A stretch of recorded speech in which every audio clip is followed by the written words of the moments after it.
26 फरवरी 2022। अस्सलाम वालेकुम मेरे दोस्तों, सज्जनों और बेलियों। 12 दिन बाद हमने 12 दिन पहले समर सीज़न के वेजिटेबल सीड्स लगाए थे।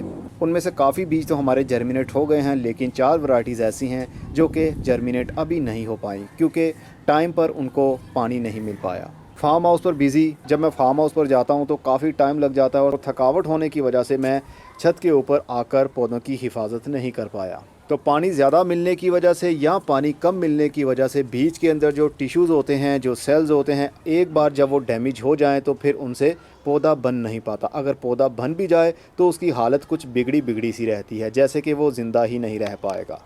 लेकिन मुझे घबराने की ज़रूरत अभी भी नहीं है क्योंकि गर्मी का सीज़न बहुत लंबा होता है। हम दोबारा से बीज लगा सकते हैं, चाहे तो हम अप्रैल के महीने में भी बीज लगा सकते हैं समर वेजिटेबल्स के, क्योंकि नवंबर से दिसंबर के महीने तक गर्मी वाली सब्जियां पौधों पर लगती रहती हैं वक्त के साथ साथ। तो चलिए शुरू करते हैं। तोरी के बीज मैंने लगाए थे, तोरी के बीज उग तो गए हैं लेकिन इनकी हालत बहुत अच्छी मुझे लग नहीं रही है। एक एक गमले के अंदर 3 से 4 बीज मैंने डाले थे, तो अगर एक गमले के अंदर एक भी बेल हमारी बन जाती है तो हमें दूसरा बीज लगाने की ज़रूरत नहीं पड़ेगी। दूसरे गमले के अंदर भी यही हाल है। 2 सीड हमारे जर्मिनेट हुए और उनकी हालत काफ़ी ख़राब सी है। इनके पत्ते पूरे पीले रंग में बदल गए हैं।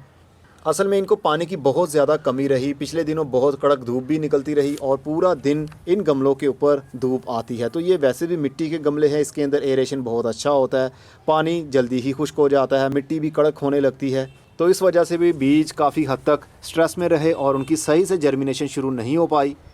लेकिन मैं दोबारा से तोरी के बीज लगाऊंगा। और आगे वाले गमले भी काफ़ी खुश्क हो गए थे, जिनमें लौकी और घिया कद्दू के बीज मैंने लगाए थे, वो उग नहीं पाए थे। अभी वो मिट्टी के अंदर ही मौजूद थे, उनको मैंने निकाल कर सीड ग्रोइंग मीडिया के अंदर डिब्बों के अंदर लगा दिया है। अभी आपको मैं चेक करवाता हूँ वो कैसे मैंने लगाया है। और ये मेरे पास ग्रीन नेट पड़ा हुआ था क्योंकि मुझे मालूम है कि मैं रोज़ाना छत के ऊपर नहीं आ पाऊँगा, इसलिए मैंने ग्रीन नेट का ऊपर शेड बना दिया है ताकि सीधी सीधी कड़क धूप मिट्टी के ऊपर ना आए और जल्दी मिट्टी खुश्क ना हो। खुशकिस्मती ये है कि परसों रात में काफ़ी यहाँ पर बारिश हुई है, जिस वजह से अभी मौसम फिर से ठंडा हो गया है। तो जनाब ये है, खीरे के बीज उग गए हैं। आप देख सकते हैं कितने अच्छे अंदाज से ये पौधे बन रहे हैं। अभी और भी बीज मिट्टी के अंदर से निकलने की कोशिश में हैं। तो खीरे के बीज हमारे आलमोस्ट उग गए हैं और ककड़ी के बीज भी हैं। ये देखिए जनाब, ये तर के बीज हैं जिसको ककड़ी भी बोलते हैं। ये भी खीरे की फैमिली से ही ताल्लुक़ रखती है।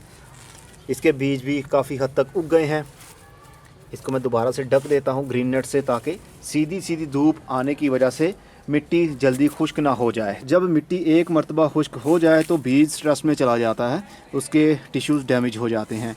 टिंडे का अभी कोई बीज उग नहीं पाया है, लेकिन मॉइस्चर मिट्टी के अंदर अभी भी बना हुआ है। काफ़ी हद तक चांस तो ये है कि इसके अंदर उग जाएगा। ये देखिए, ये एक बीज हमारा यहाँ से उगने की कोशिश में है।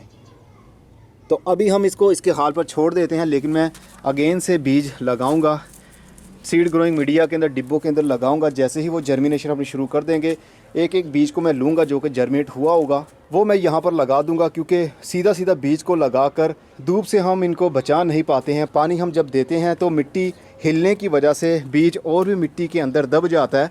अगर तो नमी हर वक्त बनी रहती है तो फिर तो सीड तो उगना ही उगना है। लेकिन जब मिट्टी एक मरतबा पूरी की पूरी खुश्क हो जाए उस एरिया से जहाँ पर वो बीज पड़ा हुआ है, क्योंकि बीज हमारा ऊपर वाली सतह पर ही होता है, नीचे वाली सतह पर मिट्टी गीली भी रहे तो हमें कोई फ़ायदा नहीं होता जब तक कि बीज वाली मिट्टी गीली ना हो।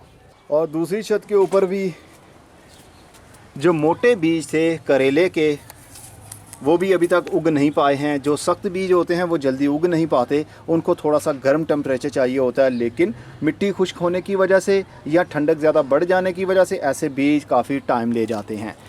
भिंडी के बीज तकरीबन सारे के सारे ही उग गए हैं, लेकिन इनके ऊपर भी आप देख सकते हैं रात की ठंडक के सिम्टम दिख रहे होंगे। इनके पत्ते हल्के हल्के से पीले रंग में बदल रहे हैं और पानी की कमी भी हो रही है। इसको काफ़ी सारे बीज उगने की कोशिश में हैं, लेकिन एक जैसा टेम्परेचर ना मिलने की वजह से, मिट्टी जल्दी खुश्क हो जाने की वजह से बीज काफ़ी परेशानी के आलम में चले जाते हैं और उगने में काफ़ी उनको दिक्कत भी होती है।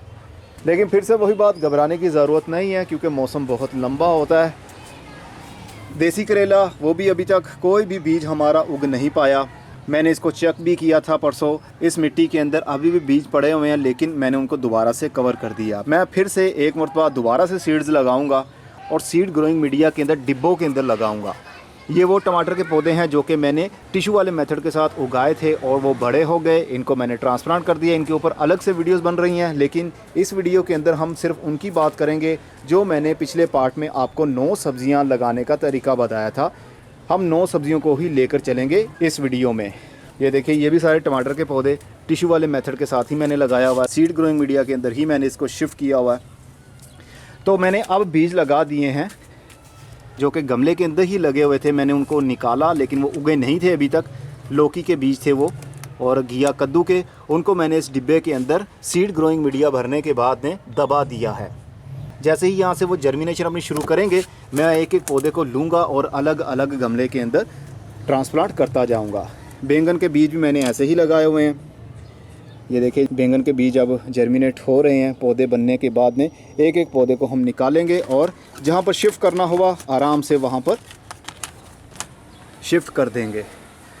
हरी मिर्च के बीज भी जनाब काफ़ी सारे, ये देखिए, सीड ग्रोइंग मीडिया के अंदर डिब्बे के अंदर हम लगाकर एयर टाइट करके कहीं पर भी रख सकते हैं इंडोर। जैसे ही सीड अपनी जर्मिनेशन शुरू करे, हम उसको आउटसाइड शेडी एरिया में रख सकते हैं, ताकि छोटे छोटे से पौधों को रोशनी की कमी बिल्कुल भी ना हो। जब रोशनी की कमी हो जाती है तो फिर पौधे काफ़ी लैगी हो जाते हैं, उनकी स्टेम बहुत लंबी वाइट कलर की हो जाती है, देन पौधा एक साइड पर गिर जाता है और मर जाता है। अब जैसा कि मैंने बैंगन के भी बीज लगाए हुए हैं, वो भी इसी मेथड के साथ लगाए हैं। सीधे सीधे मैंने इनको डाल दिया सीड ग्रोइंग मीडिया के अंदर, डिब्बे के अंदर भरा और सीड्स को रखा ऊपर से, फिर से इसी मीडिया से कवर कर दिया, पानी दे दिया, ऊपर से ढक्कन को बंद कर दिया। जैसे ही इनकी जर्मिनेशन शुरू हुई, इनको मैंने आउटडोर शेडी एरिया में रख दिया है, फुल धूप वाले एरिया में नहीं रखा।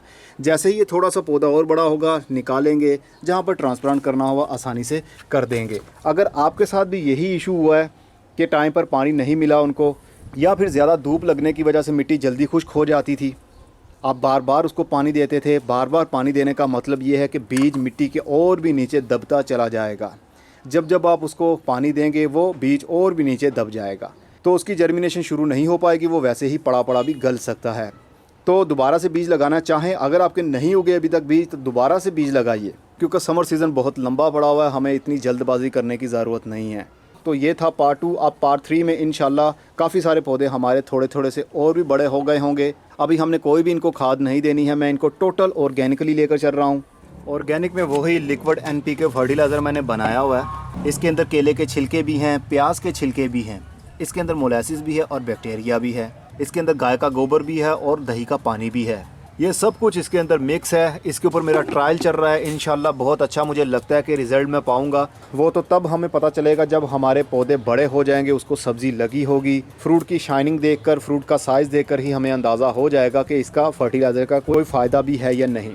अभी आपको खाद देने की बिल्कुल ज़रूरत नहीं है। अगर छोटे छोटे से पौधे आपके बन गए हैं, जिस तरह ये टमाटर के पौधे थोड़े थोड़े से बड़े हो गए हैं, अगर इस स्टेज के ऊपर आप कोई भी खाद देना चाहें तो दे सकते हैं। यूरिया खाद भी इवन के आप दे सकते हैं, लेकिन चंद दाने, एक गमले के अंदर 5 से 6 दाने 7 दिन के बाद काफ़ी होते हैं। बहुत ज़्यादा खाद देने की वजह से भी पौधे मर जाते हैं। अगर पौधे बन गए हैं तो फिर उनको फुल धूप में ही पड़ा रहने दें, क्योंकि सब्ज़ी वाले पौधों को जितनी धूप मिलेगी, उनकी ग्रोथ उतनी ही तेज़ी के साथ बढ़ेगी। अब मैं चलता हूँ, अब पार्ट 3 में मिलेंगे इंशाल्लाह बहुत अच्छे रिज़ल्ट के साथ। दोबारा से बीज लगाऊंगा मैं जो अभी तक नहीं उग पाए। खुदा हाफिज़।